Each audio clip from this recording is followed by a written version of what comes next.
शरणं गच्छामि। नमो बुद्धाय। जय भीम।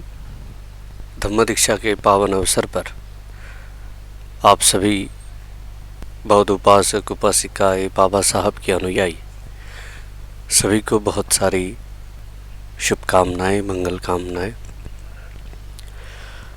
आज धम्म दीक्षा महोत्सव और सबसे ये हर बौद्ध और भारतवर्ष के हर नागरिक के लिए बहुत ही महत्वपूर्ण दिवस है, बहुत ही महत्वपूर्ण दिन है।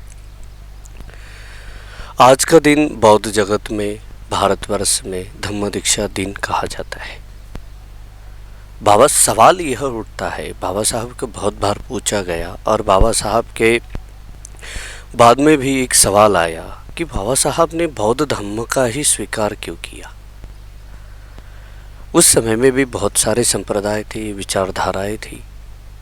जैन, उस समय में जैन थे, क्रिश्चियन थे, यहूदी थे, मुस्लिम थे, सिख थे। इन धर्मों में बाबा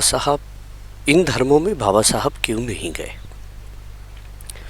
कुछ लोग बोलते हैं कि बौद्ध धर्म में समानताएं है, शांति है, वगैरह वगैरह, ये सारी बातें बौद्ध धर्म में है। तो क्या अन्य धर्म संप्रदायों में ये बात नहीं है? क्या समानता की बात जीसस नहीं करता है? क्या समानता की बात प्रॉफिट मोहम्मद नहीं करते हैं? क्या समानता की बात गुरुबाणी में नहीं है? तो ये जो सारी बातें हैं, ये हर धर्मों में कुछ कम ज़्यादा पद्धत या कम ज़्यादा प्रमाण में है। फिर बौद्ध धर्म ही उन्होंने क्यों स्वीकार किया? जब अपन अध्ययन करते हैं, समझते हैं, तो बौद्ध अगर इस दुनिया को बचाने वाला,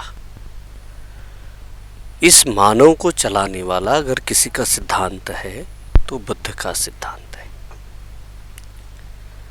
और ये जो शांति, सद्भाव या जो भी ह्यूमैनिटी से रिलेटेड जो भी बातें हैं, तो ये सर्वप्रथम बुद्ध ने बताई है।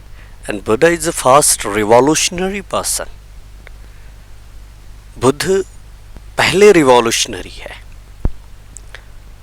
तो बाबा साहब को ऐसा लगा कि ये छोटे, जिन्होंने उधार लिया है बुद्ध का तत्व ज्ञान, जिसमें छोटी सी सद्भावना है, छोटा सा सम्मान है, छोटी सी समानताएं है, तो इन्होंने जो उधार ली है, तो ये उधार वालों के पास अपन क्यों जाए? क्यों ना अपन बुद्ध के ही पास जाए? पहला कारण ये है कि जहाँ से बुद्ध, बाबा साहब वहाँ पर गए। बाबा साहब काशी नहीं गए, यानी कि नदी जो आती है गंगोत्री, गंगा भारत की सबसे प्राचीन नदी, जीवनदायिनी, लाइफ लाइन कहते हैं गंगा को। तो गंगा का जो पानी है, तो ये जहाँ पर जब वो सारनाथ आती है तो अपवित्र सी हो जाती है। लेकिन जहाँ पर वो निर्माण होती है, गंगोत्री जहाँ पर है, तो वहाँ का पानी बहुत शुद्ध है, वहाँ पर मिनरल्स है और वो पानी बहुत काम का है। तो बहुत सारे लोग आज भी, आप देखिए, बहुत सारे भारतवर्ष के श्रद्धालु गंगोत्री जाना पसंद करते हैं, वो काशी नहीं जाते। और काशी वो लोग जा पाते हैं जो गंगोत्री नहीं जाते। लेकिन काशी का पानी अलग है और गंगोत्री का पानी अलग है। भले ही वो पानी एक जैसा लगता है, लेकिन उसकी जो प्रॉपर्टीज़ है वो चेंज होती है, उसके जो कंटेंट्स है वो चेंज होते हैं। वैसे ही ये जो सद्भाव है, शांति है, इक्वालिटी है, ये सारी बातें ये काशी की, अन्य धर्मों में काशी की तरह है। और इसकी गंगोत्री कौन है? इसका निर्माण कहाँ पर हुआ? तो इसका निर्माण हुआ बुद्ध। इसका क्रिएटर कौन है? तो इसका क्रिएटर है बुद्ध। बाबा साहब ने पहले सोचा कि अपन इन लोगों के पास नहीं जाएंगे, अपन जाएंगे बुद्ध के पास, जिसने ये बनाया। पहला कारण ये है, इसलिए बाबा साहब ने बुद्ध धर्म का स्वीकार किया। दूसरा, बाबा साहब को एक चिंता सताती थी, भारत अगर हम जैन बने, क्रिश्चियन बने या मुस्लिम बने या और धर्म के पास या प्रोटेस्टेंट हिंदू बने, तो हम जो लोग हैं, हमारा विकास जिस तरीके से होना चाहिए, हमारा आर्थिक विकास तो हो जाएगा, हमारा आर्थिक विकास हो जाएगा, लेकिन हमारा जो सामाजिक विकास है और आध्यात्मिक विकास है, जो मानसिकता से संबंधित है, तो ये विकास अपना रुक जाएगा। दूसरा कारण ये था, बौद्ध धर्म में शारीरिक यानी कि सामाजिक, आर्थिक और राजनीतिक और आध्यात्मिक, ये चारों भी विकास की बातें कही है। ये दूसरी बात। तीसरी बात, बौद्ध धर्म भारत का प्राचीन धर्म है। अगर हम भारत का इतिहास अगर पढ़ते हैं, आजकल लोग भारत के इतिहास को काफ़ी उल्टा सीधा प्रस्तुत करते हैं। मुझे ऐसा लगता है, अगर भारत के इतिहास को अगर अपन खंगालते हैं तो भारत के इतिहास में दूसरा तीसरा कुछ नहीं है, केवल श्रमणवाद और ब्राह्मणवाद, इन्हीं के झगड़े हैं। भारत के इतिहास में इनके अतिरिक्त कुछ भी नहीं है। और श्रमण परंपरा की जो रक्षा हुई है, या श्रमण परंपरा का जो जब श्रमण परंपरा का वर्चस्व आया, तब भारत में एक रिवॉल्यूशन हुआ है। और बुद्ध श्रमण परंपरा वाले थे। बाबा साहब ने श्रमण परंपरा को स्वीकार किया। श्रमण परंपरा को क्यों स्वीकार किया, उसका कारण है क्योंकि हम लोग नागलोक, पहले से ही हम लोग बौद्ध थे। लंकाय वंदना में आता है, लंकाय जम्बुदीपे तिदसं पुरवरे नागालोके चतुपे सब्बा बुद्धस्स बिंबे सकलं दस दिशे केसलो मादी धातु वंदे। कि हम लोग जो है, अपन जब बुद्ध को केवल ज्ञान की प्राप्ति होती है, तब वहाँ पर मुचलिंद नाम का नाग राजा आता है। वो अपने फन बुद्ध पर पसार देता है और रक्षा करता है। तो मुचलिंद नाग हमारे पूर्वज है। हम लोगों ने वो 5 फन क्या है, तो वो 5 फन 5 प्रसेप्ट है। पानातिपाता आदिन्ना दाना कामे सुमेच्चा मुसावादा सुरा मेराया माचा पामादा, वो फन प्रसेप्ट के रूप में है। और हम लोग पहले से ही बौद्ध थे। बौद्ध लोग, फिर हम लोग जैसे ही पहले हम लोगों को अलग तरीके से रिप्रेजेंट किया जाता था, तकलीफ देने वाले, बर्बाद करने वाले, ऐसा हमको कहा जाता था। लेकिन जब हम बुद्ध के सानिध्य में आए, बुद्ध के पास आए, जैसे हमने श्रमणवाद अपनाया, वैसे ही हमारा रिवॉल्यूशन हो गया, हम में क्रांति आ गई। हमारे लोगों ने उस समय में भारत में से बौद्ध धर्म समुंदर के उस पार पहुंचाया, लंका ये जम्बूद्वीपे श्रीलंका पहुंचाया, असंभव लगने वाली बात। और फिर जैसे ही श्रमणवाद यहाँ से खत्म हुआ, ब्राह्मणवाद आया, तो हमारा अधक पतन हुआ, हमारा पतन हुआ।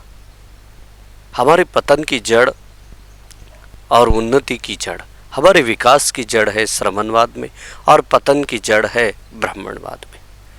तो जब बाबा साहब ने ये रियलाइज किया, अगर मैं इन लोगों को, ये जितने भी धर्म है, जितने भी विचारधाराएं हैं, जैन छोड़ के, चाहे फिर मुस्लिम हो, हिंदू हो, क्रिश्चियन हो, ये सभी की सभी ब्राह्मणवाद के ही प्रसारक है। क्योंकि इन सभी विचारधारा में एक ही बात है, आप कुछ भी करो। आप कि क्रिश्चियन बोलेगा कि आप संडे के दिन चर्च में जाओ और Jesus, you trust of Jesus, for Jesus Christ, बैप्टिस्मा ले लो, सब पाप धुल जाएंगे।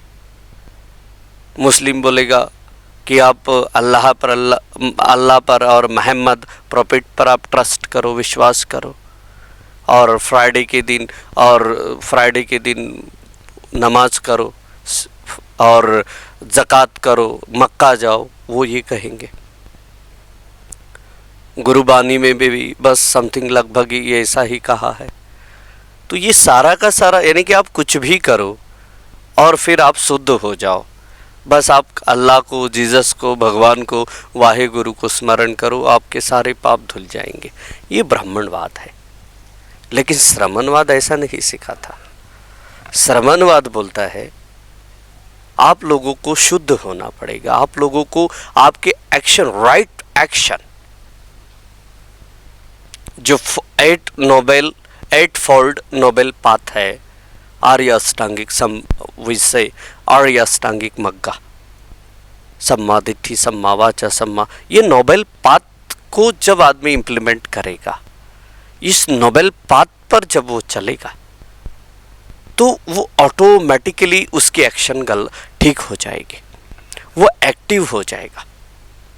और जब वो एक्टिव होगा तो उसकी एक्शन राइट होंगी, और जब उसकी एक्शन राइट होगी तो उसका कोई भी काम गलत कैसे हो सकता है। उसका प्रोग्रेस होगा, उसका डेवलपमेंट होगा, mentally development, physically development, mentally development, social development, economical development, all types development, ये केवल बुद्धिज्म से हो सकता है। ये बात बाबा साहब ने कही थी, क्योंकि बुद्ध ने कहा है कि मेरा जो धम्म है बहुजन हिताय बहुजन सुखाय, यानी कि लोगों के हित के लिए, ये लोगों के विकास के लिए है, उन्नति के लिए है।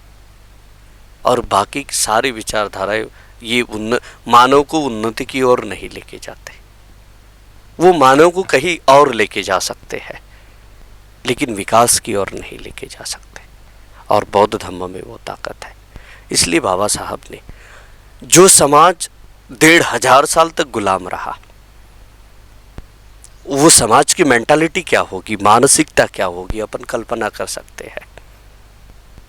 और ऐसे नंगे भूखे लोगों को, खाने को नहीं, स्वाभिमान नाम की कोई चीज़ नहीं, ऐसे लोगों को अगर वो क्रिश्चियन बनाएंगे, ऐसे लोगों को मुस्लिम बनाएंगे, ऐसे लोगों को प्रोटेस्टेड हिंदू बनाएंगे, ऐसे लोगों को अगर सिख बनाएंगे, वो लोग अचीव क्या करेंगे, प्राप्त क्या करेंगे? वो लोग कुछ भी प्राप्त नहीं करेंगे। केवल वो उनका धर्म बदल जाएगा, विचार वैसे की वैसे ही रहेंगे। बाबा साहब को आर्थिक विकास के साथ साथ, आर्थिक बदलाव के साथ साथ सामाजिक, राजनैतिक, शिक्षा और आध्यात्मिक भी बदलाव चाहिए था। ये दूसरा कारण, इसलिए बौद्ध धम्म का स्वीकार किया। तीसरा कारण, बौद्ध धम्म में इतनी ताकत है, आप लोग जापान का उदाहरण देख लीजिए। सेकेंड वर्ल्ड वॉर में जापान पर अमेरिका ने नागासाकी और हिरोशिमा पर एटम बम डाले थे। आज भी जापान में मैं स्वयं विजिट करके आया, जो वो शहर है, आज भी वहाँ पर घास नहीं उगती। जापान पूरी तरह से टूट गया था। लोगों को लगता था कि जापान, दुनिया को लगता था जापान कभी उभरेगा ही नहीं, कभी अपना विकास कर ही नहीं लेगा। सभी लोगों को चिंता रहती थी कि जापान क्या खाएगा, टूट गया था। लेकिन जापान ने जो प्रगति की, वो दुनिया के किसी भी राष्ट्र ने नहीं की। और जापान ये प्रगति क्यों कर पाया? क्योंकि वहाँ पर बुद्ध का तत्व ज्ञान है, विचार है, केवल किताबों में नहीं है। वहाँ की लाइफस्टाइल भी देखिए जापानीज की। तो बाबा साहब को लगा अगर जापान अगर टूटकर बिखर सकता है, तो इससे बड़ा ताकत देने वाला हमारे समाज को, जो हम लोग भी तो पूरी तरह जापान से भी हमारे बदतर हालात थे। हमारे वो जापान पर तो केवल 2 ही बार एटम बम गिरे थे, नागासाकी और हिरोशिमा। हम पर तो आज भी एटम बम गिरते हैं, खैरलान जी जैसे आज भी प्रकरण होते हैं। ये किसी एटम बम से कम नहीं। थोड़ा विचार करें हम लोग। तो इन परिस्थितियों को उभरने के लिए तब हमारा जीसस मदद नहीं कर सकता, अल्लाह मदद नहीं कर सकता, वाहिगुरु मदद नहीं कर सकता, भगवान ईश्वर परमात्मा हमारी मदद नहीं कर सकता। अगर हम में विश्वास अगर कोई जगाता है तो वो बुद्ध जगाता है। और वो उदाहरण, जीवंत उदाहरण जापानियों का है। बात आती है फिर जापानियों ने इतना विकास किया, फिर हमारा विकास क्यों नहीं हुआ? इसका रीजन है क्योंकि जापानियों ने इम्प्लीमेंट किया, आचरण किया, और हम लोगों ने केवल भाषणबाजी की, किताबें पढ़ी, पढ़ पढ़ इल्म किताबा वाला नाम रखायो काजी, मक्का जायो हज जाए नाम रखायो हाजी। इस प्रकार हमारा भी हुआ। हम लोग भी ये इधर गए उधर गए, कोई ध्यान करने गए, कोई दान करने गए, कोई भंते जी बने, कोई सोशल वर्कर बने, वो जस्ट बने। उन्होंने बाबा साहब पढ़कर वो नहीं बने। तो बाबा साहब को प्रगति चाहिए थी, विकास चाहिए था जापान के जैसा। हम लोगों ने वो नहीं किया। ये थोड़ी सी कमी है। मैं मेरी खुद की कमियां नहीं, आज मैं सिंहावलोकन कर रहा हूँ क्योंकि विजयादशमी दिन है और धम्म दीक्षा महोत्सव दिन है। इसलिए मेरा उत्तरदायित्व है कि मैं खुद का सिंहावलोकन करूँ, खुद को एनालाइज करूँ। इसलिए मैं मेरी खुद की कमियां बता रहा हूँ। मैं समाज की कमियां नहीं बता रहा, मैं लोगों की कमियां नहीं बता रहा, मैं मेरी खुद की कमियां बता रहा हूँ। हम लोगों ने ये नहीं किया, मैंने ये नहीं किया, तो हम लोगों ने इम्प्लीमेंट करना बहुत ज़रूरी है।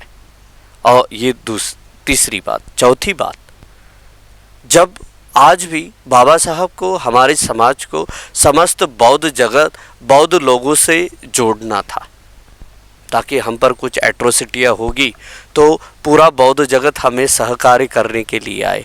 क्योंकि बौद्ध लोग, ये मैंने पहले ही कहा कि समता, स्वतंत्रता, बंधुभाव, भातृभाव की गंगोत्री है।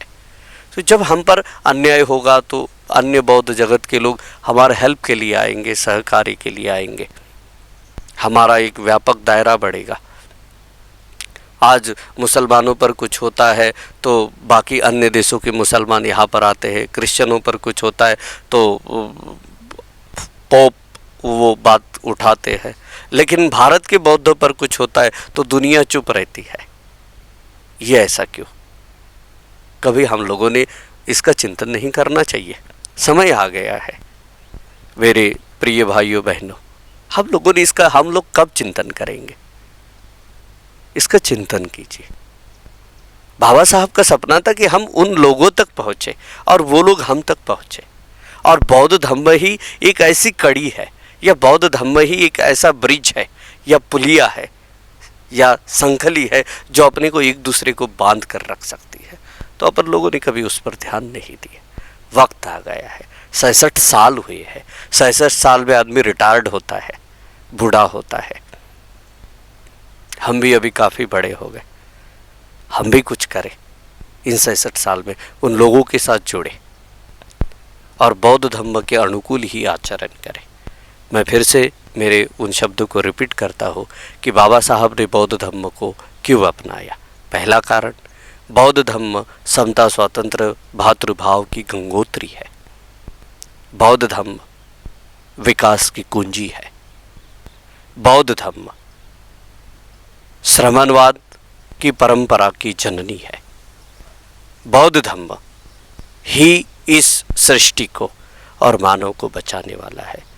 इन 4-5 पहलुओं को ध्यान में रखकर बाबा साहब ने बौद्ध धम्म का स्वीकार किया है। हम लोग भी उस बात का थोड़ा चिंतन करें और हम भी उस बात को आगे बढ़ाएं। मैं आपसे यही अपेक्षा करता हूँ। मैं भिक्खु श्रीपाद स्थवीर अमरावती से हूँ। मेरा मोबाइल नंबर 9022602287। आप मेरी बातों से जो भी ग्रहण करें, इस धम्म दीक्षा पर आप खुद का चिंतन करें, खुद को एनालाइज करें और जो मैंने बात आपके सामने प्रस्तुत रखी है उस बातों का चिंतन करके अपने जीवन को आगे बढ़ाएं और इस धम्मोत्सव को और अच्छी तरह से सेलिब्रेट करें। यह भाव रखते हुए लॉर्ड बुद्धा टीवी के सभी प्रतिनिधि और लॉर्ड बुद्धा टीवी चैनल ये फिर से फिनिक्स की तरह अपने सोसाइटी में काम कर रहा है। मैं लॉर्ड बुद्धा को बहुत बहुत शुभकामनाएं देता हूँ। वो और अच्छा अपना परफॉर्मेंस दे और अच्छा काम करे और लोगों को सहकार्य करे। सभी के प्रति मंगल भाव, सबका जय मंगल हो। नमो बुद्धाय, जय भीम। बुद्धं शरणं गच्छामि।